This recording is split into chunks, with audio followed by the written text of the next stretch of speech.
Olá, meus amigos, olá, minhas amigas, meus queridos e amados irmãos.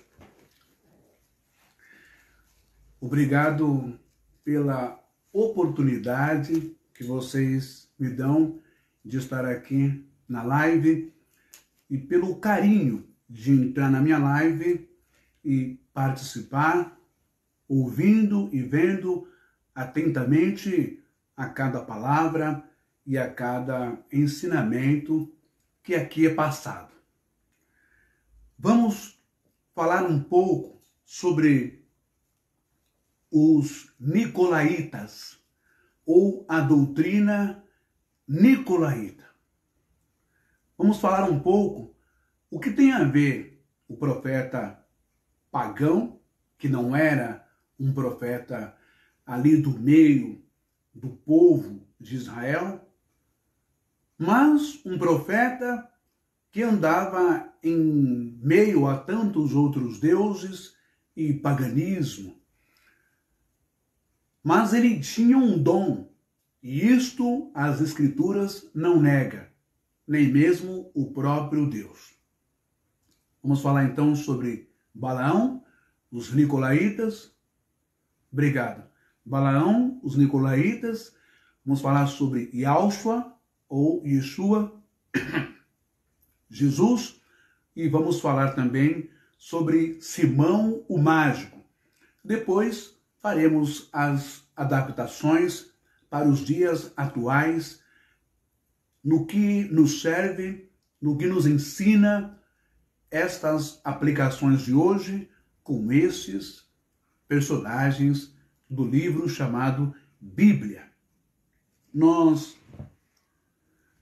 começamos falando sobre esse texto maravilhoso. Vejamos, eu quero que você preste atenção nisso, você que é católico, você que é do ramo do cristianismo, você que é evangélico, você que é protestante, você que é pentecostal, você que é neopentecostal. Eu quero me dirigir a você e também a todos os brasileiros e brasileiras que têm fé em Deus. O que Deus, o que o teu Espírito, Ruach HaKodesh, ou o Espírito Santo, o que Yeshua, ou Yahushua, o profeta, e para os cristãos, Deus, Filho unigênito de Deus, o que estas personagens do livro chamado Bíblia têm a nos ensinar sobre poder, domínio, manipulação, religião e Estado. Vejamos como Deus e seus representantes abominam e rejeitam a política suja e acordos por interesse de dinheiro e de poder. No ano de 95 depois de Cristo, o apóstolo ou o escritor Yohanan, ou seja, João, na ilha de Patmos, tem a sua revelação, e daí vem a palavra grega Apocalipse, que é revelação, e ele, em uma das suas revelações e cartas direcionadas de forma mediúnica, ele recebe uma carta da espiritualidade, segundo o livro do Apocalipse, e o que está escrito lá, a sua narrativa, em uma das igrejas, que não era templo, não era garagem alugada, não era um galpão de uma ex-metalúrgica fechada, falida, nem mesmo um ex-teatro ou cinema agora adquirido pelos apóstolos ou pelos cristãos ou pelos santos seguidores de Yahushua ou Yeshua ali comprado. Mas eram casas. Quando se refere às 7 igrejas da Ásia, refere-se a casas, a pessoas, e não a um templo, a um lugar físico com concreto ou com pedras, vergalhões, e muito menos com uma placa com um logotipo. Igreja, etc, etc e tal, CNPJ e tal. Então, esta carta que o apóstolo ou o escritor João, recebe na sua prisão na ilha de Patmos a igreja de Pérgamo.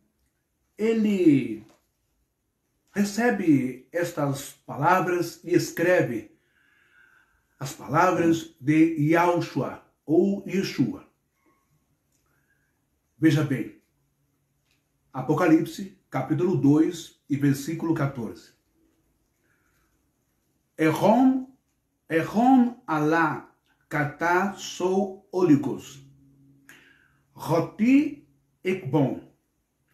Ekei krateo didache ou didache balaim. Ros en didascon balak bailo. Skadalon enopion ruyus Israel pagon el dolor titon cai porneion. Ou seja, traduzindo do grego para o português, está escrito assim, o que Jesus disse no capítulo 2 e verso 14 de Apocalipse para João, endereçado, o remetente para a igreja de Pérgamo. Tenho, contudo, algumas reprovações a fazer. O Espírito, a espiritualidade, o Espírito de Yahushua, ditando de forma mediúnica ou através de uma visão ao João. E o Espírito está dizendo à igreja de Pérgamo: tenho, contudo, algumas reprovações a fazer.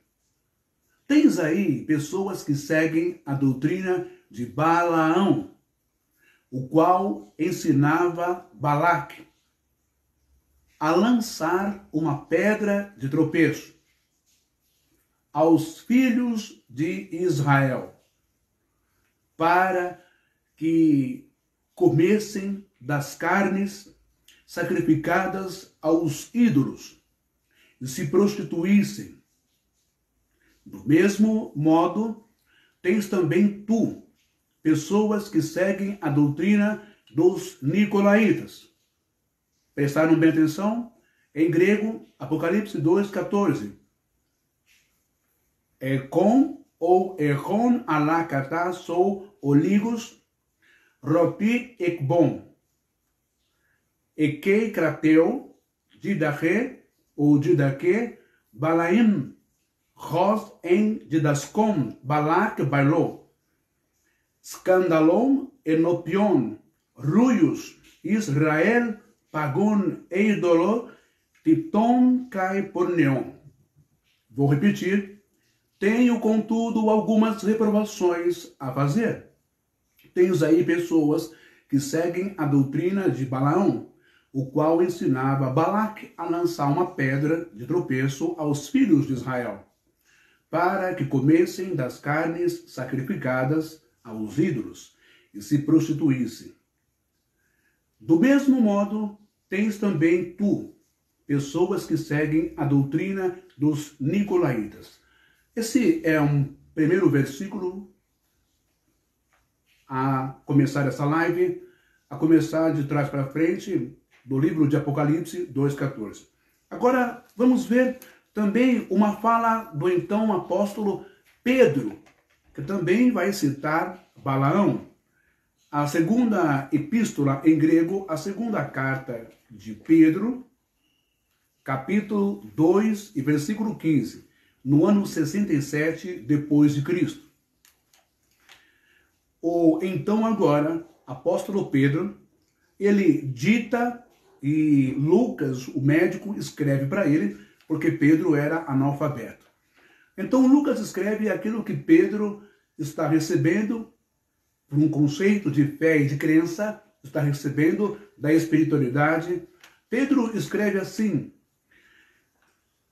Catalempon, segundo Pedro 2,15, Catalempon, eutis rodos planaon, eucolonteon, rodos balsan, bossor ros agapeon, mistos adikia.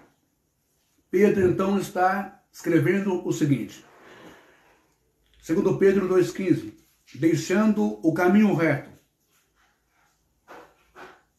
desviaram-se e seguiram o caminho de Balaão, filho de Bosor, o qual deixou-se levar pela recompensa injusta. Você vai vendo que os textos todos vão atrelar e vão associar Balaão com recompensa injusta. Agora, a epístola de Judas, capítulo 1, e versículo 11, que vai dizer exatamente assim, e versículo 12. Judas 1, 12 e 13, tá bom? Vai dizer assim, Ouai autós, roti poreumai, rodós caim mistós, Ekeoplané, Balaam, Caim apolimi, antiologia, corré. Versículo 12. Rodós exis pilas en rimo agapen, sinoen keon. Remin afobos, realtou, poimanon. Nefele,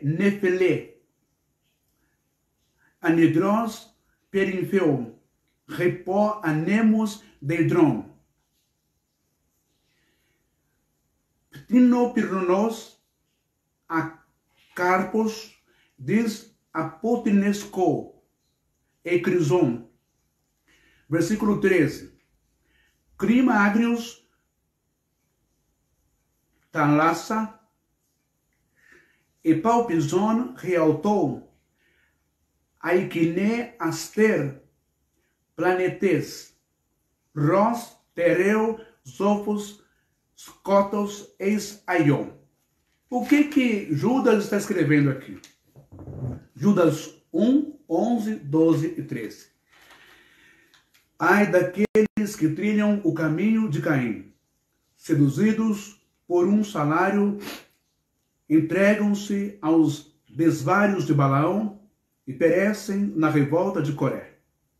São aqueles que constituem nos vossos ágapes, nas vossas reuniões de fraternidade, de comunidade, nas vossas reuniões de amor espiritual, regalando-se irreverentemente, apacentando-se a si mesmos, são nuvens sem água, levadas pelo vento, árvores que no fim do outono não dão frutos,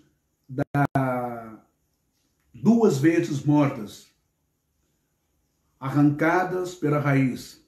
Versículo 13, arrancadas pela raiz. Versículo 13, ondas bravias do mar, a espumarem sua própria impudência. Impudência aqui quer dizer falta de prudência mesmo, que é o descaramento, a falta de calma, de ponderação, cautela, precaução.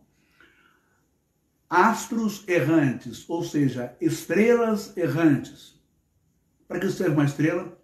Para iluminar o céu à noite, para embelezar o céu, para nos inebriar, nos cativar, nos deixar pensativo, poético ou espiritualista, pensando na beleza. E as estrelas também servem como pontos cardinais, como o seguir o norte, seguir o cruzeiro do sul. As estrelas também servem como indicação, como se fosse uma bússola para quem tem conhecimento de selva, de mata, conhecimento indígena e conhecimento astrológico também. Então, os falsos pastores e falsos profetas também são classificados, denominados de forma metafórica, de forma figurativa, como estrelas errantes. São bonitas, chamam atenção, não é? Impressionam e acabam levando a pessoa para um caminho errado, para um caminho de condenação, para um caminho de mentira, para um caminho de fábula, para um caminho de misticismo, para um caminho de gnosticismo fora do Evangelho, etc., para um caminho de lenda, para um caminho de folclore, para um caminho de engano, de entorpecimento teológico.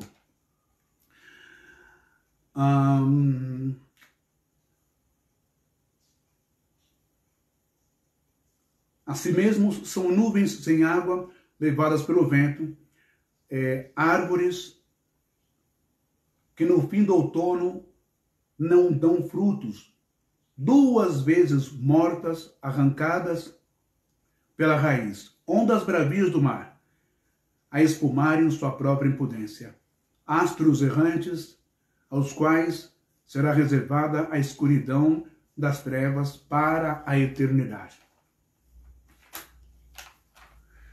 Perceba que o apóstolo e Jesus, perceba que João,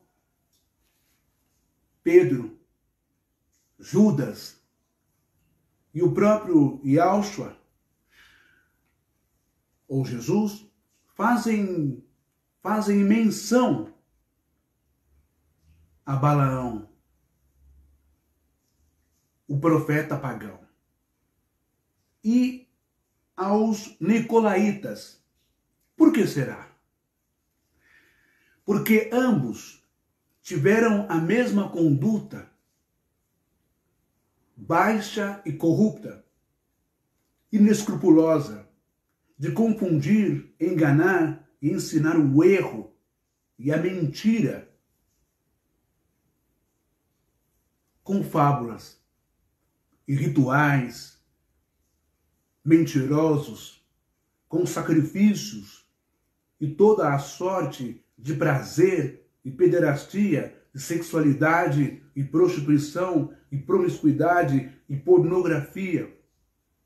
Nada era sujo ou pecado diante de Deus ou dos deuses.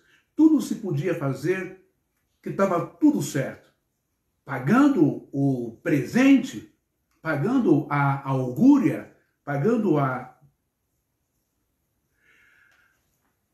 revelação, a profecia, pagando os sacrifícios, os presentes com animais, pagando principalmente o sacerdote ou o profeta nicolaíta ou baalamita, seguidores de Balaão, seguidores dos nicolaítas. Pagando, estava tudo certo, estava tudo beleza, estava tudo correto, não é?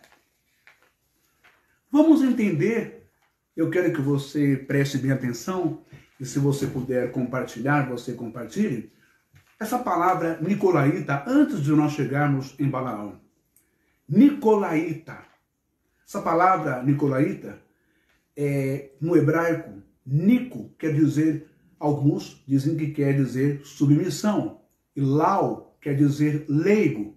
Logo então, nicolaíta é subestimar os leigos. Quer dizer, estar por cima. Quer dizer, ter poder sobre os leigos, os incautos, os ignorantes, os simples de conhecimento, de intelectualidade, de cultura, de teologia, de filosofia, etc.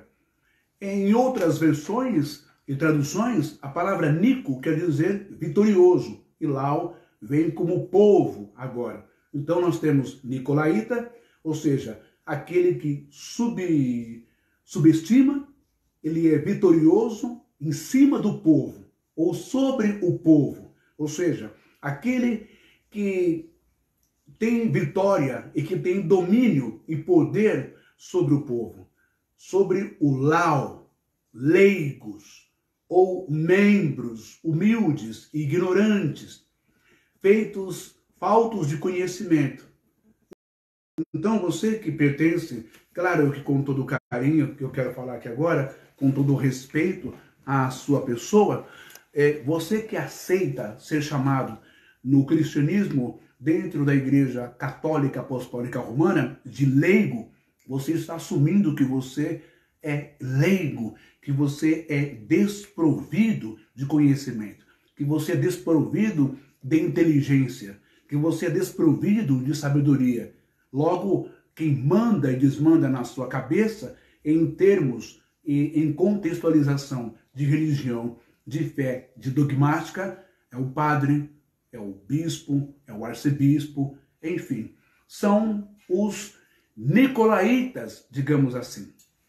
A mesma coisa os evangélicos, que assumem uma postura metafórica na linguagem figurada de ovelhas que obedecem o pastor homem. A ovelha, se você não sabe, pergunta para qualquer pastor, literalmente pastor, não esses de terno e gravata que são corruptos, né? Mas o pastor lá do campo, que cuida das ovelhas, do curral, do animal, do bichinho. Pergunta para ele, ou então faça uma pesquisa no Google, como é a ovelha. A ovelha é um animal falto de inteligência, é um animal que desconhece as ervas que podem comer, que são saudáveis, ou as ervas que são daninhas ou que são venenosas. A ovelha é aquela que sai desembestada e que pode se desviar do grupo ali de ovelhas. E que podem quebrar a pata, podem cair no buraco, podem cair no despenhadeiro, porque nem se proteger elas sabem se proteger.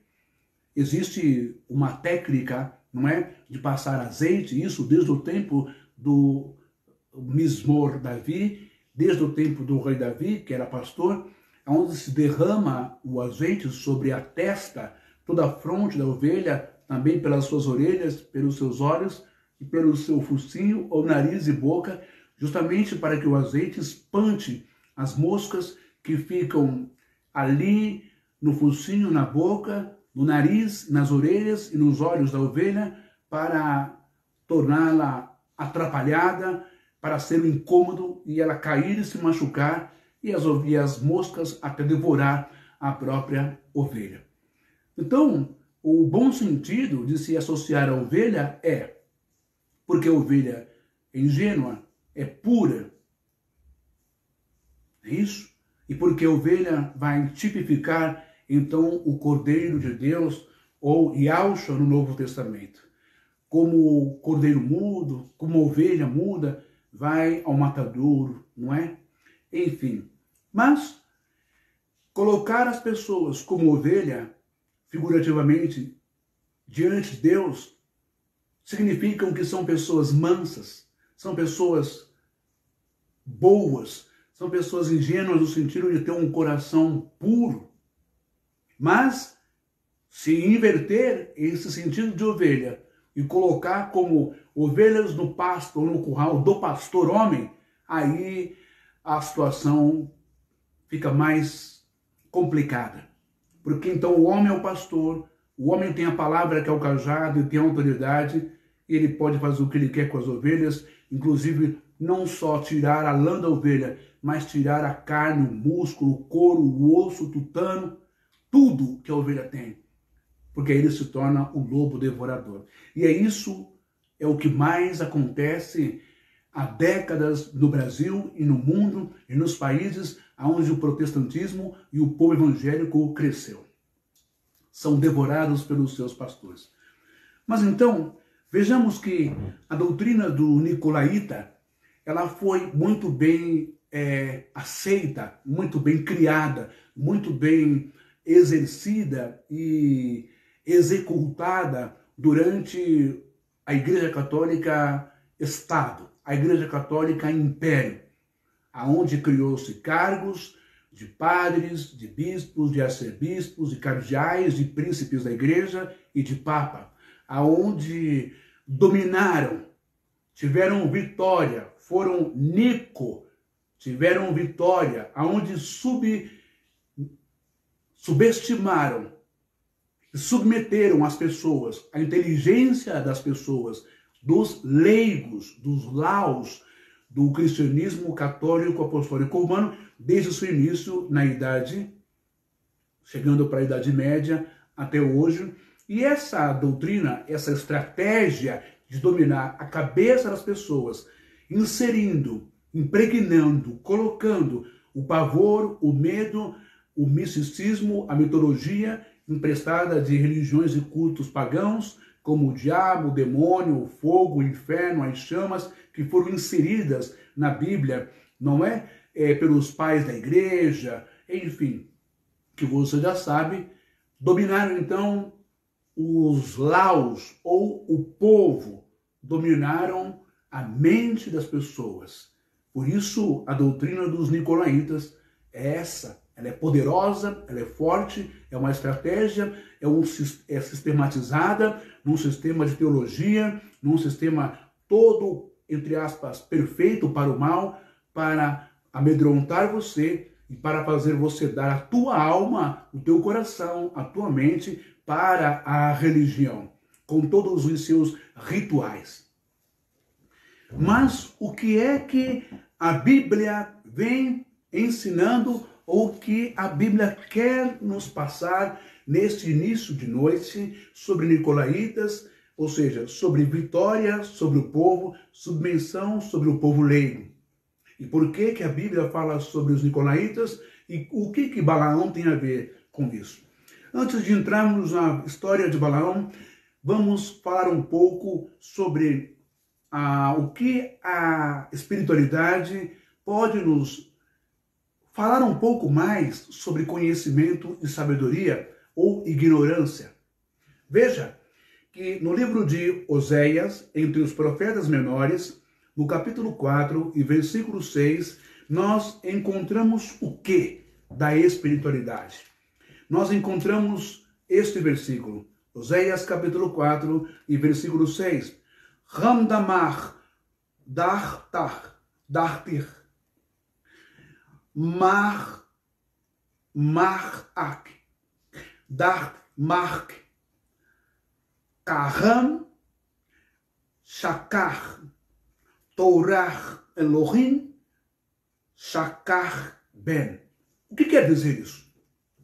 Isso quer dizer, para nós em português, o meu povo está sendo destruído, porque lhe falta o conhecimento, porque tu és sacerdote, porque tu, sacerdote, rejeitastes o conhecimento.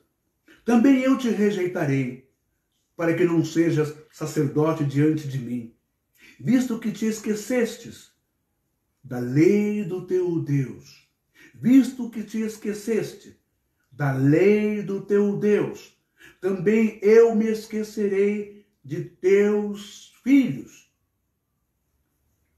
Porque os sacerdotes,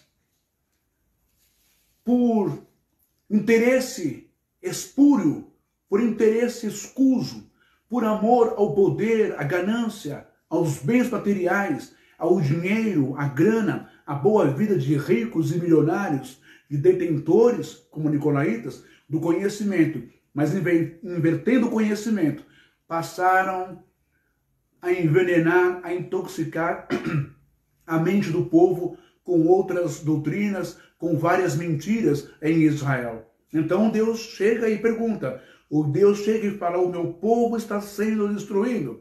Ramdamar dart, mark, kaham, shakar, Torah, Elohim, shakar ben. O meu povo está sendo destruído porque lhe falta o conhecimento. Grande parte da deploração, da devassidão, da depauperação, grande parte da sequela, grande parte da destruição, digo, do cristianismo, ou do povo santo, ou dos crentes que acreditam em Deus, no Brasil e nos Estados Unidos da América, na Argentina, grande parte no mundo dos crentes que acreditam em Yahushua, grande parte, tem feito rituais pagãos, tem derramado sangue à toa, tem sacrificado o seu dia a dia à toa, em nome da tal obra que não é de Hashem, que não é do Eterno, e muito menos de Yahushua, e muito menos do Ruach HaKodesh, do Espírito Santo. Grande parte das pessoas tem cometido erro, tem cometido pecado em hebraico, todos os dias ou décadas de sua vida dentro dos templos religiosos, dentro das denominações. Porque tem recebido um alimento estragado, uma comida podre espiritualmente falando, uma teologia chafurdada na ideologia, na crença, na voracidade, no desejo desenfreado pelo dinheiro e pelo poder. E é por isso que muitas vezes, quando uma nação clama por justiça, muitas vezes quando crentes verdadeiros e sinceros clamam por um vereador melhor, por um prefeito melhor, por um padre melhor, por um pastor melhor, a resposta não é atendida. Muitas vezes a oração não é atendida quando pedimos uma cura para a nação brasileira, uma cura para tal nação, para tal estado, para tal cidade, para tal bairro. Não acontece nenhuma intervenção divina, porque nós pedimos de forma errada, porque estamos sendo ensinados de forma errada e equivocada. Porque estamos seguindo os passos de Balaão, estamos seguindo os passos dos nicolaítas. O que você ainda não sabe é que você não depende de seu pastor, ou de seu líder, ou de seu sacerdote, ou de seu representante. O que você ainda não sabe é que você pode receber e ter o entendimento e conhecimento das coisas de Deus, porque o Eterno fala pela boca do profeta Irminiahu, pela boca do profeta Jeremias, no capítulo 33 e versículo 3. Kamran ana nagad gadol batzar yadam. Kamran anach nagad gadol batzar yandam. Ou seja, invoca-me e eu te responderei. E te anunciarei coisas grandes e inacessíveis que não conheces. Quem disse que para ser partícipe dos mistérios de Deus, ser partícipe das grandezas de Deus, ser partícipe das revelações e do oculto de Deus, você precisa fazer parte de um seminário de teologia. Você precisa fazer parte de um curso teológico básico, um curso teológico técnico e um curso teológico de bacharel. Quem disse? Você precisa buscar a espiritualidade. Você precisa buscar Hashem. Você precisa buscar o Eterno. Você precisa temer o Eterno. Você precisa temer Iau. Você precisa buscar Iau. Você precisa ter respeito por Iau. Você precisa crer em Iau. E você recebe do Espírito do Senhor, de Adonai, você recebe sabedoria, conhecimento e entendimento ao ponto de ninguém mais enganar a sua pessoa humana, a sua mente e a sua pessoa espiritual. É clamando, é invocando, é buscando o Eterno que você recebe graça, conhecimento e sabedoria. Lá no Novo Testamento, o Tiago vai dizer, se alguém quer sabedoria, peça ao Eterno e ele dá deliberadamente a cada um. Não é frequentando escolinha dominical, não é frequentando o catecismo, não é frequentando escola da CPAD, não é frequentando cursos ou retiro com Deus, não é frequentando o culto de doutrina de segunda ou de terça-feira, não é frequentando o culto para aprender o regulamento interno da Igreja Pentecostal Deus e Amor, não. Nem frequentando o catecismo, não. É você buscando a Deus, o Eterno Espírito dele, na sua casa, em espírito e em verdade, com devoção, com fervor e com amor, porque vai sair de graça e você não precisará tirar da sua comida, do seu café da manhã, do leite do seu filho, da fralda do seu bebê, não precisará tirar do material de escola do seu filho, não precisará tirar da marmita do seu marido, da sua esposa que irá trabalhar, não precisará tirar da sua conta de luz, da sua conta de água, e nem do seu aluguel, e nem das suas prestações que tem que pagar. Porque espiritualidade não negocia com dinheiro, espiritualidade não é agiota, espiritualidade e Deus não é banco de empréstimo, espiritualidade não é BMG, espiritualidade não é Bradesco, Banco do Brasil, Caixa Econômica Federal, espiritualidade não é poupança, espiritualidade não é nota promissória, espiritualidade não é cheque, não é débito, não é cartão de crédito, espiritualidade não é Banco Itaú, Banco Santander.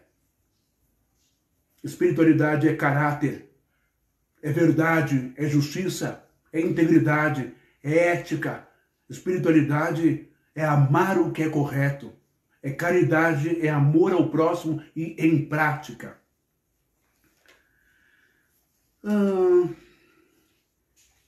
Agora, vamos ver o que o próprio profeta Yahushua, ou o enviado do Eterno, Yeshua ou Yahushua, vai nos ensinar. O Evangelho de João, capítulo 6, versículo 45, escrito a 29 depois de Cristo. Yahushua vai dizer assim: Esti grafon ei propetes, kai esumi, pas didactos, teos, on pas para pater, acoon, kai matano, e erkromai prosme. O que está escrito aqui? Traduzindo para o português, Jesus ou Yahushua está dizendo, está escrito nos profetas, e todos serão ensinados por Deus. Quem escuta o ensinamento do Pai e dele aprende, vem a mim. Todos serão ensinados por Deus. Como que as pessoas podem ser ensinadas por Deus? Em primeiro lugar, buscando a Deus na sua casa. Lembra o que o profeta, lembra o que Yahushua, ou o enviado de Deus, Yahushua, ele ensina em Mateus capítulo 6, Matatias capítulo 6, o que ele diz lá? Quando você quiser falar com o seu pai, entra no seu quarto, fecha a porta, fecha a janela e em secreto confesse, desabafe, fale, adore, exalte, bendiga e peça ao seu pai. E em secreto o seu pai lhe dará. Ele não disse. Se alguém quer sabedoria, se alguém quer aprender alguma coisa, se alguém quer aprender os mistérios e as revelações de Deus, vá para a sinagoga, que é o lugar de estudo, ou vá para o templo, ou vá para a congregação cristã do Brasil, ou vá para Deus de Amor, ou vá para a Assembleia de Deus, ou vá para Renascer, ou vá para a Universal, ou vá para a Mundial, ou vá para a Igreja Católica, ou vá para a plenitude do trono de Deus, ou do poder de Deus, ou vá para o Brasil, para Cristo. Não, ele disse, entre no teu quarto, dobre o teu joelho, feche a porta, feche a janela, em secreto.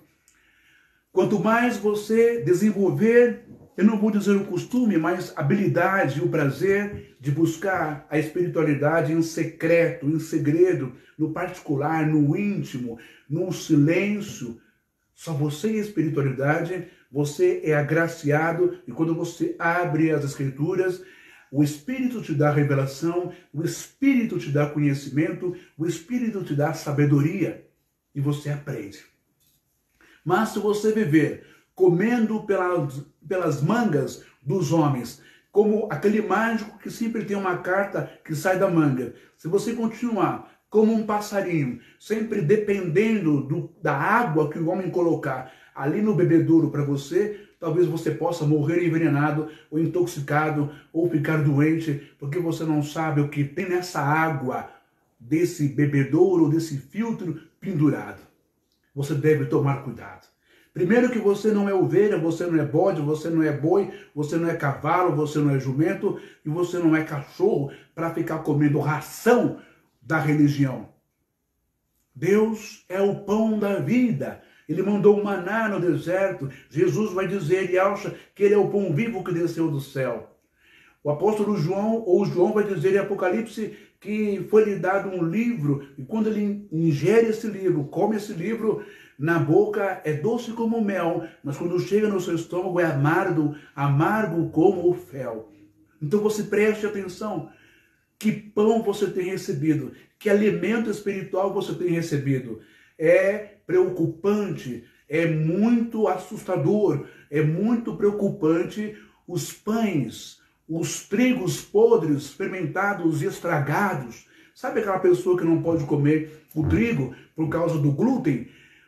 A igreja está cheia de milhares e milhares de irmãos que estão recebendo o pão, digamos, o evangelho corroborado, o evangelho adulterado, o evangelho estragado, o evangelho cheio de glúten, onde essas pessoas têm sofrido as mais terríveis cólicas do seu intestino, as mais terríveis dores da alma, as mais terríveis problemáticas, complexas perturbações da sua mente, e não tem entendido o Evangelho de Deus, não tem se alimentado corretamente com o pão que dá vida, com o pão que dá sustância, com o pão que dá carboidrato, com o pão que nos fortalece, e nem bebido a água limpa, mas a água suja do interesse, a água manipulada, a água envenenada, essa água da vida que os pastores e os homens religiosos têm dado para a igreja brasileira é a mesma coisa do Boa Noite Cinderela. É uma água cheia de entorpecente, cheia de substâncias químicas, cheia de drogas, para que você durma na indolência espiritual, na indolência teológica, na indolência religiosa, e eles possam tomar, assaltar do teu bolso até a última moeda de centavo que você tem. Muito bem. João 14, 26 também vai nos ensinar o seguinte, em relação a aprender com Deus. Yohanan 14, versículo 26. João 14, 26, está escrito assim, de paracletos pneuma agios hos, pater didaskon, penpon en mo, onoma ekeinos imas didasken, paskai rimas, hipominesco, paz, ros e rim, ou rimin et po. De paracletos pneuma agios hos, pater didosko, penpon emon onoma ekeinos rimas didaske, paskai rimas hipominesco, paz, ros rimin et po. Ou seja, olha o que Jesus está dizendo no Evangelho de João 26. Yohanan 14, 26. Mas o Paráclito, essa palavra Paráclito vem de intercessor, mas os grandes exegetas, biblistas, mergulharam a fundo nessa palavra grega, chegaram à conclusão de que Paráclitos sempre é aquele que anda ao lado, que está ao nosso lado. Esse espírito, ou esta energia, ou esta força, ou esta luz, né, como Espírito Santo, Paráclito. Mas o Paráclito, o Espírito Santo, que o Pai enviará em meu nome, vos ensinará tudo e vos recordará tudo o que vos disse.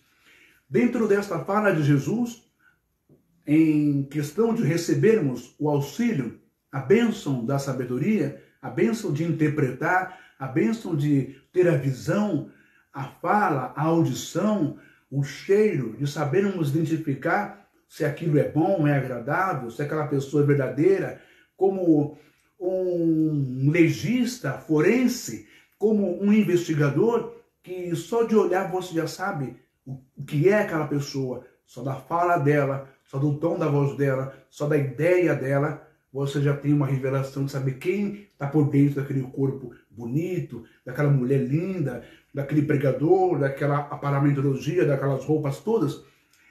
Essa graça, o Espírito Santo ou Paráclito Divino nos dá. Basta nós crermos e buscarmos. Mas tem uma outra coisa. Também diz Jesus, e Yahshua está dizendo que o Espírito, o Paráclito, ele nos recordará tudo o que ele disse. Mas me parece que o lado oposto, o lado dos religiosos, o lado dos fariseus, o lado dos homens maus, perversos, políticos, apelado com religião, parece que eles conseguiram. E aqui eu peço licença e peço perdão e desculpa a todas as famílias e a todos os vovôs e vovós que são vitimados do Alzheimer. Mas me parece, trazendo essa palavra ou essa doença no sentido de desmemorização, no sentido de comprometimento dos neurônios cerebrais, trazendo e aplicando esta palavra, esta doença, para o lado espiritual, o lado psicológico, me parece que a religião, no sistema religioso brasileiro cristão, num contexto geral, católico evangélico, tem conseguido causar esse Alzheimer, esse esquecimento, esta morte dos neurônios espirituais na cabeça das pessoas. Porque as pessoas têm esquecido de que Jesus disse, eu sou o príncipe da paz. Têm esquecido de que Jesus disse, não tire a espada e não mate pela espada, Pedro. Quem mata pela espada morrerá. E tem esquecido que Jesus disse, eis que eu vos dou a paz, mas não vos a dou como o mundo a dá. Tem esquecido que Jesus disse que o reino de Deus, nós devemos ajuntar tesouros no reino dos céus, aonde o ladrão, a ferrugem e a traça não corrói e não come. Temos esquecido que Jesus disse, não ajunteis tesouro nesse mundo. Temos esquecido que Jesus disse, amai-vos uns aos outros. Temos esquecido que Jesus, ele disse que aquele que me negar diante dos homens, eu o negarei diante do meu Pai. Temos esquecido que Jesus disse, curai os enfermos, limpai os leprosos, expulsai os demônios, ressuscitai os mortos. Com uma condição, de graça recebestes, de graças dai. Temos esquecido que Jesus disse aos 70 depois que voltaram da sua missão, alegrai-vos antes, pelo vosso nome está escrito no reino de Deus. Temos esquecido que Jesus disse, bem-aventurado e bendito sois vós quando destes de comer a quem teve fome, destes de beber a quem teve sede, destes roupa a quem estava nu com frio, destes remédio, cura a quem estava doente, destes a presença a quem estava depressivo, isolado ou preso. Temos esquecidos de todas as virtudes e máximas que Yahshua passou para todos nós. Temos esquecidos disso por causa da amnésia, por causa do contágio, por causa da doença, da ganância, da voracidade, do amor ao dinheiro, ao poder. Temos invertido o reino de Deus para o reino do homem, o reino de Jesus para o reino dos nicolaítas. Temos nos comportado como Balaão. Vamos agora ao que interessa cada vez mais, falar sobre Balaão, Balaque e o preço da augúria.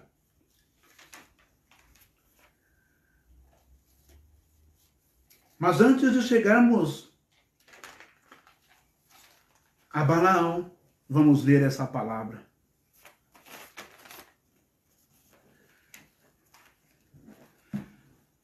O livro de Números, capítulo 22.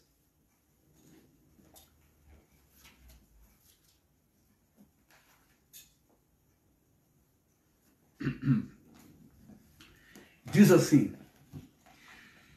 Depois eu estou com a Bíblia hebraica, a Bíblia de Jerusalém. O rei de Moabe recorre a Balaão. Depois os israelitas partiram e acamparam nas estepes de Moabe, além do Jordão, a caminho de Jericó. Balaque, filho de Sefor, viu tudo o que Israel fizera aos amorreus. Moabe tomou-se de pânico diante deste povo, pois era muito numeroso. Moabe teve pavor dos israelitas. Ele disse aos anciãos de Midian: Eis esta multidão, que devora tudo ao redor de nós, como um boi devora a erva do campo.